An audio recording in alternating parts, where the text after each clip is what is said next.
السلام علیکم۔ آج جمعرات ہے، جولائی کی 22 تاریخ۔ پاکستان میں اس وقت شام کے 7، بھارت میں 7:30، اور یہاں ہمارے اسٹوڈیوز کی گھڑیوں میں صبح کے 10 بج رہے ہیں۔ وائس آف امریکہ واشنگٹن کی اردو سروس سے میں ہوں خالد حمید، خبروں کے ایک بلیٹن کے ساتھ۔ امریکی محکمہ دفاع نے اعتراف کیا ہے کہ طالبان افغانستان کے آدھے سے زیادہ ضلعی مراکز پر کنٹرول رکھتے ہیں، لہٰذا آنے والے مہینے افغان حکومت کی قیادت اور عزم کا امتحان ہوں گے۔ امریکہ کے joint chief of staff general mark ملی نے بدھ کو پینٹاگون میں صحافیوں سے گفتگو کرتے ہوئے کہا کہ یہ اندازے کہ طالبان افغانستان کے اطراف میں تیزی سے مختلف علاقوں کو اپنے کنٹرول میں لے رہے ہیں، حقیقت سے دور نہیں ہیں۔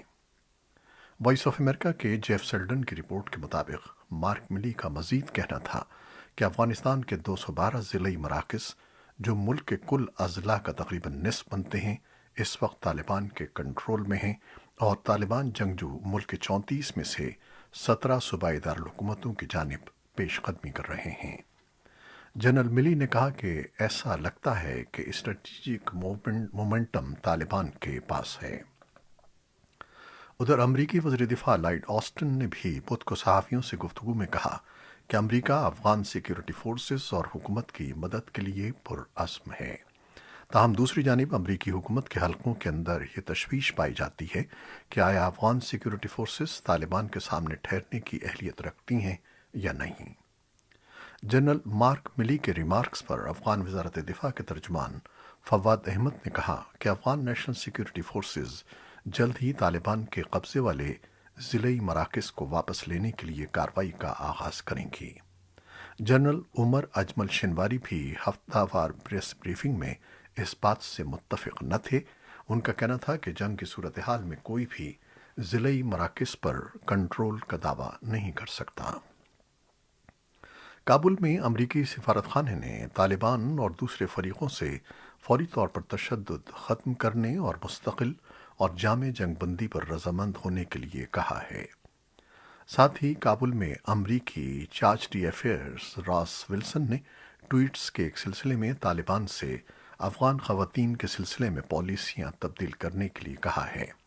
انہوں نے کہا کہ آج کے دور میں اسکولوں تک لڑکیوں کی رسائی روکنے یا معاشرے میں خواتین کے حقوق پر قدغن لگانے، انہیں کام پر جانے سے روکنے وغیرہ جیسے کاموں کے لیے کوئی جگہ نہیں ہے۔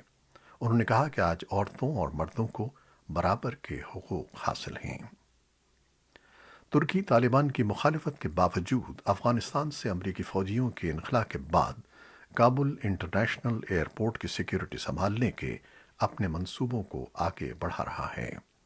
انقرہ اس ایئرپورٹ کو محفوظ بنانے کے لیے واشنگٹن سے گفت و شنید کر رہا ہے، جس کے بارے میں تجزیہ کار کہتے ہیں کہ وہ افغانستان میں استحکام اور بین الاقوامی موجودگی برقرار رکھنے کے لیے کلیدی اہمیت رکھتا ہے۔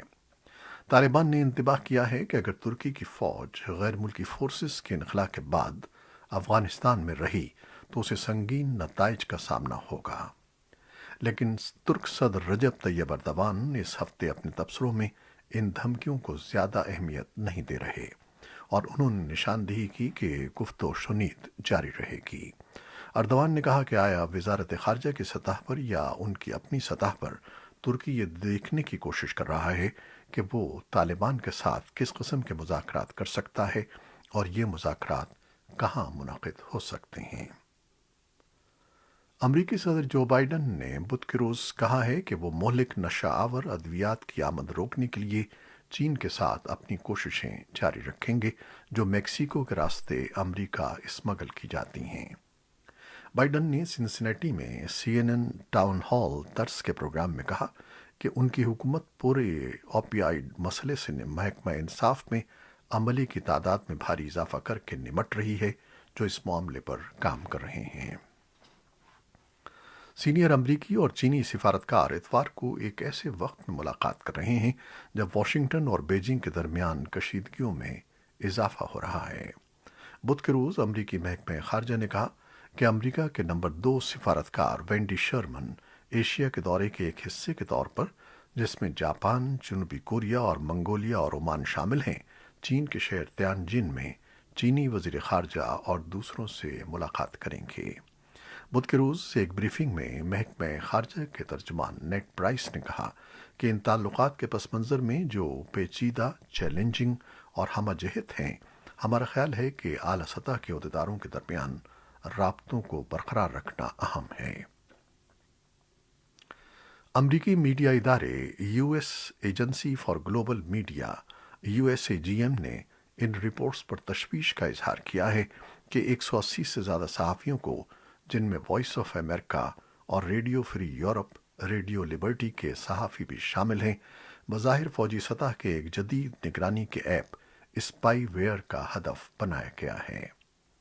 USAGM کی جانب سے جاری کی گئی پریس ریلیز کے مطابق ادارے کی چیف ایگزیکٹو آفیسر کیلو چاو نے کہا ہے کہ صحافیوں کی نجی گفتگو کو کسی بھی طریقے سے ہدف بنانا قابل قبول نہیں ہے۔ ان کا کہنا تھا کہ اس خلاف ورزی کو لازمی طور پر روکنا چاہیے اور صحافیوں کی سیکیورٹی کو لازمی تحفظ فراہم کیا جانا چاہیے۔ میڈیا اداروں کے کنسورشیم نے تفتیش کے بعد کہا ہے کہ حکومتوں کے لیے دہشت گردوں کا پیچھا کرنے کی غرض سے بنائے جانے والے اسپائی ویئر کو صحافیوں، انسانی حقوق کے سرگرم کارکنوں، کاروباری اداروں کے اعلیٰ عہدیداروں اور سرکاری افسروں کے اسمارٹ فونز ہیک کرنے کے لیے استعمال کیا گیا۔ یہ اسپائی ویئر ایک اسرائیلی کمپنی NSO گروپ نے تیار کیا تھا۔ واشنگٹن پوسٹ نے، جو اس کنسورشیم کا حصہ ہے، اپنی رپورٹ میں کہا ہے کہ جن صحافیوں کو ہدف بنایا گیا ہے اس میں سے کچھ کا تعلق وائس آف امریکہ سے ہے۔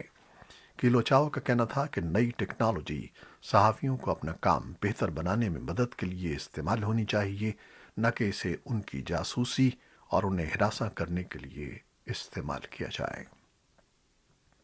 اسرائیل کے وزیر اعظم نے منگل کے روز ice cream company Ben and Jerry's کے اسرائیل کے زیر قبضہ علاقوں میں اپنی آئس کریم فروخت نہ کرنے کے فیصلے کے خلاف مہم تیز کرنے کا عندیہ دیا ہے۔ دوسری طرف اسرائیل کے امریکہ میں سفیر نے امریکہ کی درجنوں ریاستوں کے گورنروں سے مطالبہ کیا کہ وہ آئس کریم کمپنی کے خلاف ریاستوں کے اسرائیل کے بائیکاٹ کے خلاف قوانین کو استعمال کریں۔ خبر رساں ادارے ایسوسی ایٹڈ پریس کے مطابق اسرائیل کی جانب سے یہ سخت رد عمل ملک میں موجود اس خدشے کے تحت ظاہر کیا جا رہا ہے کہ مستقبل میں مزید کمپنیاں بین اینڈ جیریز کی طرح اسرائیل میں کاروبار کرنے سے انکار کر سکتی ہیں۔ اسرائیلی وزیر اعظم کے دفتر نے بتایا کہ وزیر اعظم نفتالی بینٹ نے بین اینڈ جیریز کی پیرنٹ کمپنی یونیلیور کے چیف ایگزیکٹو سے بات کرتے ہوئے اپنے خدشات کا اظہار کیا اور اسے اسرائیل مخالف اقدام قرار دیا۔ دفتر کے مطابق وزیر اعظم نے کہا کہ اس اقدام کے سنگین قانونی اور دیگر نتائج ہوں گے۔ AP کے مطابق کمپنی کی جانب سے اس بیان کو کسی بھی بڑی کمپنی کی جانب سے اسرائیل کی مغربی کنارے اور مشرقی یروشلم میں نو آبادیات کی پالیسی کے خلاف ایک بڑی مزاحمت کے طور پر دیکھا جا رہا ہے۔ محکمہ ہوم لینڈ سیکیورٹی نے بدھ کے روز اعلان کیا کہ امریکہ نے غیر ضروری سفر کے لیے کینیڈا اور میکسیکو کے ساتھ مشترکہ زمینی سرحدوں کی بندش میں 21 اگست تک توسیع کر دی ہے۔ محکمہ ہوم لینڈ سیکیورٹی کی طرف سے سرحد کو مزید 30 روز تک بند رکھنے کے اعلان سے قبل کینیڈا نے پیر کے روز کہا تھا کہ وہ 9 اگست سے ان افراد کے لیے اپنے ملک کے سفر کی پابندی کو ختم کر دے گا جن کو ویکسین مکمل طور پر لگا دی گئی ہے۔ اس اعلان سے کووڈ-19 کی وجہ سے 16 ماہ سے عائد سفری پابندیاں ختم ہو جائیں گی۔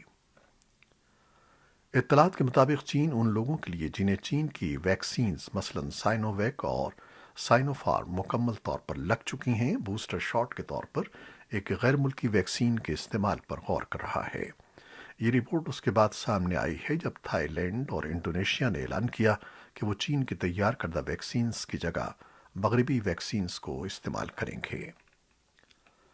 بائیو ٹیکنالوجی کمپنیوں نے بدھ کے روز بتایا کہ فائزر اور بایون ٹیک نے جنوبی افریقہ کی کمپنی کے ساتھ معاہدہ کیا ہے کہ وہ افریقہ میں تقسیم کے لیے اپنی کووڈ-19 ویکسین تیار کریں گے۔ کیپ ٹاؤن میں بایو ویک انسٹی ٹیوٹ سن 2022 سے ویکسین کی سالانہ 100 ملین خوراکیں تیار کرے گا اور افریقہ کے 54 ممالک میں تقسیم کے لیے انہیں پیک کرے گا۔ جل بائیڈن بطور خاتون اول اپنے پہلے تنہا بین الاقوامی سفر پر ہیں۔ وہ ٹوکیو میں ہونے والے اولمپک مقابلوں میں امریکی وفد کی قیادت کر رہی ہیں، جہاں کووڈ 19 کے نئے کیسز 6 ماہ کے بعد انتہائی سطح کو چھو رہے ہیں۔ خاتون اول بدھ کے روز واشنگٹن سے روانہ ہو گئیں اور الاسکا پہنچیں، جہاں انہوں نے فوجی ویٹرن خاندانوں سے ملاقات کی اور لوگوں کو کووڈ 19 ویکسین لینے پر آمادہ کرنے کی کوشش کی۔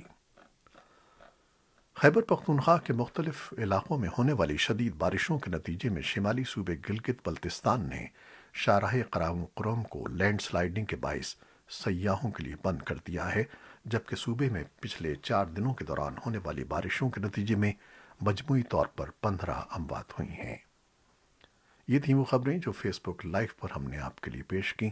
ہماری ویب سائٹ اور یوٹیوب پر یہ بلیٹن پوسٹ کر دیا جاتا ہے، جسے آپ بعد میں بھی دیکھ سکتے ہیں۔ ہمارے اس بلیٹن کو شیئر کرنا نہ بھولیے گا۔ خالد حمید کو اب اجازت دیجیے۔ اللہ حافظ۔